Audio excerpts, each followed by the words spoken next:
എം.ടി അധികം സംസാരിക്കില്ലെങ്കിലും എം.ടിയുടെ ഓരോ ചലനവും നമുക്കൊരു സന്ദേശമായിരുന്നു.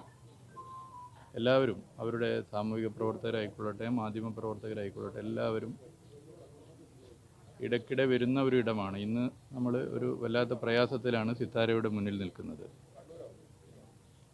അദ്ദേഹത്തിൻ്റെ കഥാപാത്രങ്ങൾ തീർച്ചയായും ഒരു മനുഷ്യൻ്റെ നന്മയും തിന്മയും ഒരുമിച്ച് കാണിക്കുന്നതാണ്.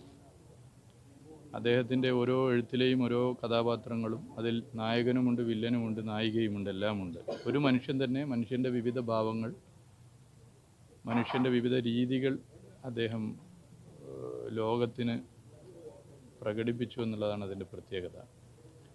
സാധാരണ മനുഷ്യരുടെ പ്രയാസങ്ങളെ ശരിയായ അർത്ഥത്തിൽ നമ്മൾ ഒരിക്കലും ചിന്തിക്കാത്ത കാര്യങ്ങൾ പോലും സമൂഹത്തിന് മുമ്പാകെ അദ്ദേഹം ദീർഘകാലമായി അവതരിപ്പിക്കുന്നു എന്നുള്ളതാണ് പ്രത്യേകത.